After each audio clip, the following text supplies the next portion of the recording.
Welcome to Whiskey's a Journey. My name is Peter Fasciano. And I'm Mary Bridget Fasciano. And this is my channel segment that I'm calling Sip It Or Skip It. He has all of his whiskeys randomized on his phone. We're going to spin the wheel, pull one off the shelf, do a quick review, and let you know if we are going to keep sipping on the bottle once it's empty, or if we are going to skip it when it's empty and replace it with something else. It's going to be very difficult to keep sipping on the bottle once it's empty. Did I say that? Basically, we've done 4 of these in a row. Someone's feeling it a little bit. Hopefully our palates aren't burnt like when you go wine tasting and you're only supposed to do like 2 wineries in a day. All right, I'm going to spin the wheel and see what we're pouring today. There we go. Do you get anxiety at all when you're No, spinning because this I wheel? don't know the bottle. Well, I get anxiety thinking it's going to be something peated. So it's Clynelish 12 special release 2022. So this is a Diageo release. How do you know that off the top of your head? I don't know. I just do. So Diageo comes out with these special releases every year. And I tell you what, I think 2022 hit an all-time high with the price of these releases. Ooh. Clynelish 12.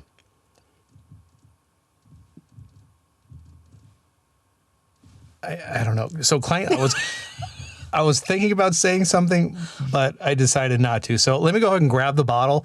We'll pour some for the 2 of us, and then we'll let you know what we think.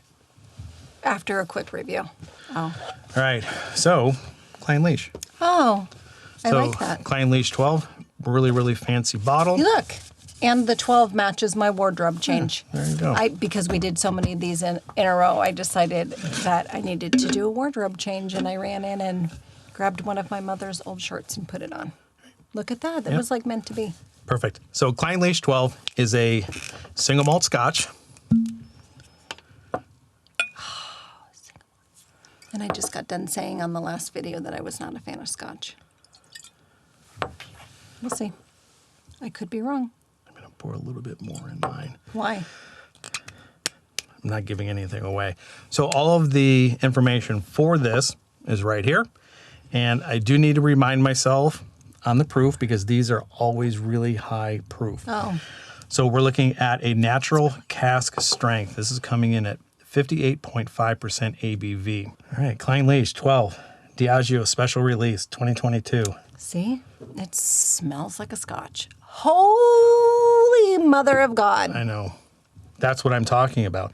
A lot of people hate Diageo because they're not really necessarily, their perception is they're not necessarily into the Scotch market for Scotch people. They're in it for the mass market, and they don't really take into consideration like the Scotch enthusiasts.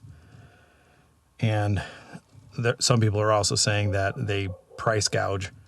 I'm curious because you did a Scotch video, and one of your comments was, let me know if you want to see more Scotches. And you had a lot of comments that said, yes, please, more Scotches. So for those of you that are Scotch lovers out there, I'd be curious to see what you think of this. Of this or Diageo? Both. Okay. Like what their opinion is on Diageo and the price and whether it's worth it and whether they feel that this is a decent Scotch, Leave some regardless comments. of the price Leave or some the comments name. down below. Yeah, Scotch just has and Irish whiskeys, but Scotch in general, a very distinct smell. It's the malt. Because like you have mentioned before, you're more of a bourbon Bourbon. person than Scotch, and bourbon is corn. Yeah, and I think it's Scotch because is it's sweeter. Malted barley. Yeah, you get those. I like the maple smells that you get out of some bourbons. I made this comparison in a video a long time ago. If I'm going to compare bourbon with Scotch, I would say bourbon is more like the Rolling Stones. They're a little bit more rugged, rough around the edges, and Scotch to me comes across as the Beatles. I mean, it seems to be more sophisticated, better put together. There's More just harmonized. there's You something think so? about When I think of the Beatles, it's all harmony. So do you think this is more harmonized? It's like There's No. harmony within I like it them both. versus... I like them both. Well, this is a whiskey promiscuous channel. Yeah, I know you like everything. I like everything. So I'm just using that analogy. Gotcha, I get but it. American bourbons, you just think American bourbons and corn and just these hearty kind of, like the Rolling Stones. Okay. Delicate. Even though they're British. I know. And then the Beatles, Scotch. Cheers. They're British also. All right. Which they also happen to be my favorite. I named my daughter after Paul McCartney. Do you realize we gave 0 nosing notes? Well, It is no, that's malty. not true. I said it smells like a Scotch. It's malty. There's my 2 cents. I think it smells sweet. I get a little bit. Really? I think it smells very sweet. Okay, so based on our last video, what kind of sweetness? I get Is it I fruit get sweet? vanilla. Is it I get is vanilla it and candy honey. sweet? Is it sugar sweet?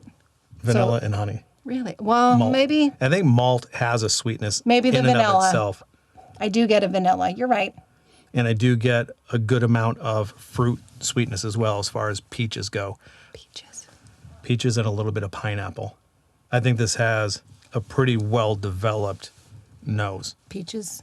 In it. Peaches, In a- pineapple, in a vanilla. Presidents of the United States. All right, let's get this Okay. on the palate. Cheers. Everything on the nose comes through on the palate. There's a really good amount of ABV. I think that burns pretty good. Mm-hmm. It gives you like a pretty good hug. It's pretty saturating in the jowls and into the chest. The pineapple, the peach comes through. The vanilla. I do taste pineapple. I think that's really good. If it weren't for the burn on this, and I would think that 117 proof, comparing to what I've had in your other collections, like 120, 130, like the burn, the slate burn that I get with that, this seems like it has more of a burn than the 117 proof. If it did not have that, because I don't enjoy the burn, if it didn't have that burn, I would say I kind of would actually like this. Like Yeah. I like, yes. I wonder if adding water to yours would calm it down a little bit. But I do like those really, and it is soft. It's like a soft pineapple, a soft peach. And something that I'm also picking up out of here is a little bit of a floral note too. I get a small amount of like a waxy note. You mean on the taste or the smell? Both. Now that I've gone back to it and drank it, it almost comes across as, those caps that you put on the bottom of flowers that have the water in it. I guess when you pick, it almost has that kind of a note to it. When you take that out and you dump the water out, there's that waxy floral type. You mean note to it. when a flower has been sitting in water for too long and you Yes. have to change out Yeah. the water and it has that? That's what I kind of get in here. It just comes across as floral. All right, I am going to put water in this just to see because I'm for it. curious. When you put water in something, does it typically tone down the ABV or the? Well, yeah, because when you add water to it, you proof it down. You're right. Do you like to hear that from me? What? You're right. Because I like it when I hear it from you, just for the record.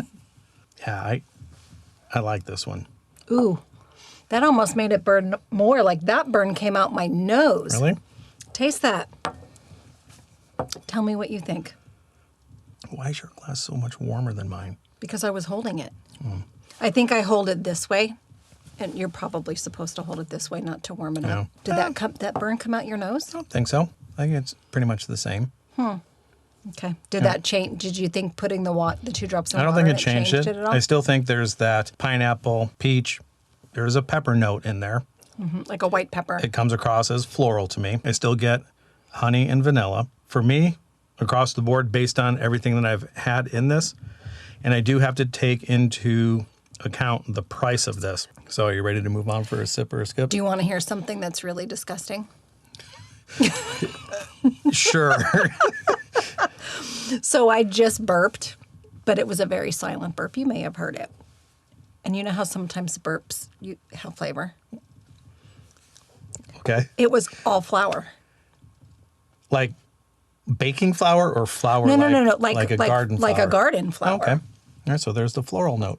Yeah, I mean, I didn't get it on tasting it, but on the bounce back, Yeah. I guess you would call it. The second time around? The second time around, it was all flour. Are you ready for a I sip don't know or a why skip? I decided to throw that comment in there because okay. the burp tasted different than the sip. Yeah. So There you go. So now am I deciding whether I'm sipping it or skipping in it based on the burp flavor? You could, because that's all part of the experience. It is. You want me to go first? Yeah, but you also definitely need to take in the price consideration. That's what I'm taking into consideration. I would not, and I'm sorry for you Scotch lovers out there, but I would, for this price, I did love that pineapple flavor and note that I got on there, and the peaches and how soft and delicate it was, but I did not like the burn. And for that price, this would not be something that I would purchase again. There are too many other things that I've liked tasting in your collection over that. And I will agree. I think everything that's in this glass is really good, but for the price and price alone, it is absolutely a skip. I am extremely happy that I got all of the 2022 Diageo releases for 2022, but I will never again purchase anything from their special releases.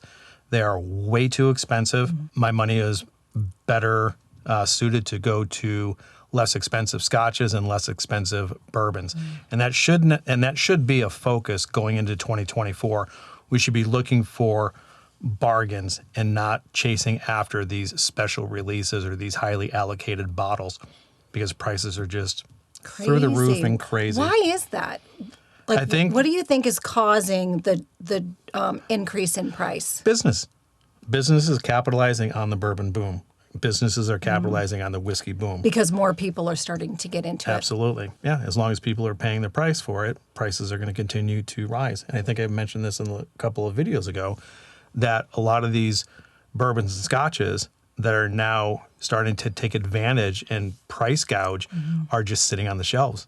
And there's a lot of people that are just, enough is enough. And they're not purchasing any of the Scotch and bourbons, and even some of the ryes. Which one do you think is going up? Do you see one going up more than the other? Irish whiskey. Irish whiskey. More Single pot so still than and bourbons single malt Irish whiskeys are going through the roof. I'm just throwing these numbers out there. I believe either the spot whiskey or the redbreast went from $90 to $135 within 6 months. Oh, wow. And it's absolutely insane. That's a discussion for another video. I think, even though we already had half of it right now. But. Yeah. So I think that's where we're going to leave it. This bottle is going to be a skip, even though what's in the glass is fantastic. I think this is really, really good, but for the price, definitely a skip.